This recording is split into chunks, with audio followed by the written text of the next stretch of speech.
दोस्तों आज की ये वीडियो उन लोगों के लिए है जिन्हें पाकिस्तान में खामियां नजर आती हैं और वो गली मोहल्ले में खड़े होकर बोलते रहते हैं कि इस मुल्क का कुछ नहीं हो सकता, इससे अच्छे तो बाकी मुल्क हैं। लेकिन दोस्तों मैं दावा करता हूँ इस वीडियो को पूरा देखने के बाद आपको पाकिस्तान अच्छा लगने लगेगा और आप कहेंगे कि शुक्र है हम पाकिस्तान में पैदा हुए। दोस्तों जरा सोचिए कैसा होगा वो मुल्क जहाँ पैंट पहनने और बाल कटवाने की भी आजादी नहीं है। तो चलिए दोस्तों जानने की कोशिश करते हैं ऐसे ही मुल्क के बारे में। लेकिन दोस्तों वीडियो में आगे बढ़ने से पहले आपसे छोटी सी रिक्वेस्ट कि हमारे चैनल को सब्सक्राइब करके बेल नोटिफिकेशन ऑन कर लें ताकि फ्यूचर में आने वाली कोई भी इंफॉर्मेटिव और नॉलेज से भरपूर वीडियो आप मिस न कर पाएं। नॉर्थ कोरिया जिसे दुनिया का दूसरा नरक भी कहा जाता है वो इसलिए क्योंकि दुनिया में इस मुल्क के बारे में बहुत सी अजीबोगरीब अफवाहें फैली हुई हैं, मगर अफसोस ये अफवाह बिल्कुल सही है। दोस्तों नॉर्थ कोरिया दुनिया का वाहिद ऐसा मुल्क है जिसने बालों को काटने पर भी रोक लगवा रखी है। हालांकि ये रोक पूरे तरीके से नहीं है, मगर यहाँ पर आप अपनी पसंद का हेयर स्टाइल नहीं रख सकते। वहाँ गवर्नमेंट की तरफ से 28 हेयर स्टाइल अप्रूव किए गए हैं जिन्हें आप रख सकते हैं। औरतों के लिए वैसे तो बहुत से हेयर स्टाइल्स हैं, मगर शादीशुदा औरतें सिर्फ छोटे बाल ही रख सकती हैं। वहीं जिनकी शादी नहीं हुई है वो लंबे बाल भी रख सकती हैं, मगर वो भी इन 28 हेयर स्टाइल में से ही होना चाहिए। वही मर्द अपने बालों को लंबा और 2 सेंटीमीटर से कम नहीं रख सकते, जबकि वहाँ का रूलर किंग जोंग खुद ही इस कानून को नहीं मानता।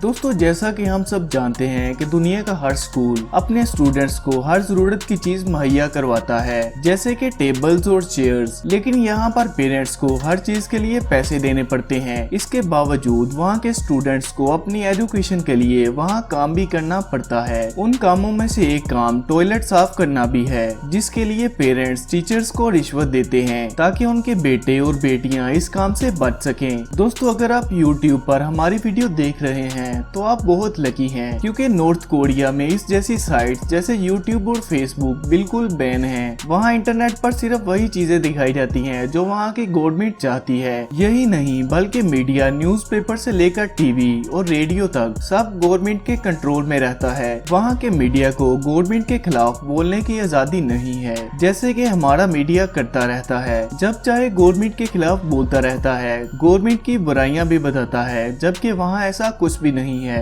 उन्हें ऑर्डर दिए जाते हैं कि वो सिर्फ नॉर्थ कोरिया की अच्छाई ही बयान करें। वहाँ के लीडर किम जोंग की इमेज को बहुत अच्छा बताएं। नॉर्थ कोरिया में मौजूद हर टीवी चैनल को पहले गवर्नमेंट की तरफ से चेक किया जाता है, जिसके लिए वहाँ एक अलग डिपार्टमेंट बनाया गया है। दोस्तों नॉर्थ कोरिया एक अजीबोगरीब मुल्क है। नॉर्थ कोरिया पूरी दुनिया की तरह आम कैलेंडर का इस्तेमाल नहीं करता। उसका खुद का कैलेंडर है जिसे वो जोशे कैलेंडर कहता है। वो स्टार्ट होता है किम लिंग सोंग के डेट ऑफ बर्थ से। दोस्तों उनका मानना है कि जब से वो पैदा हुए तब से नॉर्थ कोरिया और दुनिया भी पैदा हुई। इस कैलेंडर को 1997 में कोरिया में लागू किया गया था। बस यहीं तक होता तो तब भी ठीक था, लेकिन इन्होंने खुद का टाइम जोन भी बना रखा है जिसे वो पियोंगयांग टाइम कहते हैं। पियोंगयांग सिटी नॉर्थ कोरिया की कैपिटल सिटी है, जिसकी आबादी तकरीबन 30 लाख के करीब है, जो हमारे इस्लामाबाद की तरह बिल्कुल भी नहीं है। जहां हमारे इस्लामाबाद का दिल बहुत बड़ा है और वो हर किसी को एक्सेप्ट कर लेता है। इसके बरक्स ये सिटी सिर्फ हाई क्लास लोगों और मिलिट्री के हाई रैंक ऑफिसर्स को ही एक्सेप्ट करती है, यानी हाई क्लास और हाई रैंक मिलिट्री ऑफिसर सिर्फ इस सिटी में रह सकते हैं। इस शहर के चारों तरफ मिलिट्री की कार पेट्रोलिंग करती रहती हैं, जो कि गरीब और लोअर क्लास लोगों को इस सिटी में दाखिल होने से रोकते रहते हैं। इस शहर में लोग बाकी शहरों से ज्यादा आराम से रह सकते हैं। जहाँ नॉर्थ कोरिया के दूसरे शहरों में सिर्फ कुछ घंटे ही बिजली रहती है, वहीं इस शहर में 24 घंटे बिजली फराहम की जाती है। इस शहर में पार्क, अच्छी सड़कें और अच्छे स्कूल भी मौजूद हैं, जो इस शहर को नॉर्थ कोरिया के दूसरे शहरों से अलग बनाते हैं। दोस्तों अगर आपसे कोई बोले कि कल से आप जीन्स नहीं पहनेंगे तो आप क्या कहेंगे? यहाँ नॉर्थ कोरिया में औरतों का पैंट पहनना और मर्दों का जीन्स पहनना बिल्कुल मना है, क्योंकि यहाँ के रूलर किम जोंग को ये पसंद नहीं है। उनका कहना है कि ये सिर्फ अमेरिकी कल्चर्स को बढ़ावा देता है और किम जोंग को ये बहुत ही घटिया कल्चर लगता है, इसलिए वहाँ के लोग जीन्स या औरतें पैंट नहीं पहन सकती। जब भी कभी मैं इन मुल्कों के बारे में सोचता हूँ तो मुझे लगता है मैं बहुत ही खुशकिस्मत हूँ जो पाकिस्तान में पैदा हुआ, जहाँ दुनिया में सबसे ज्यादा आजादी है। और हाँ दोस्तों, कभी भी पाकिस्तान के बारे में बुरा बोलने से पहले इस वीडियो को जरूर याद कर लीजिएगा। कोरिया के कई ऐसे कानून हैं जो भी मैंने इस वीडियो में आपको नहीं बताए, और अगर आप कोरिया के और भी कानूनों के बारे में जानना चाहते हैं तो हमें कमेंट करके जरूर बताइएगा। तो दोस्तों बस फिलहाल के लिए वीडियो में इतना ही। उम्मीद है आपको वीडियो पसंद आई होगी, लेकिन जाने से पहले आपसे रिक्वेस्ट कि अगर आपने हमारे चैनल को सब्सक्राइब नहीं किया तो काइंडली सब्सक्राइब करके बेल नोटिफिकेशन ऑन कर लें। मैं मिलता हूँ आपसे अगली वीडियो में, तब तक के लिए अल्लाह हाफिज।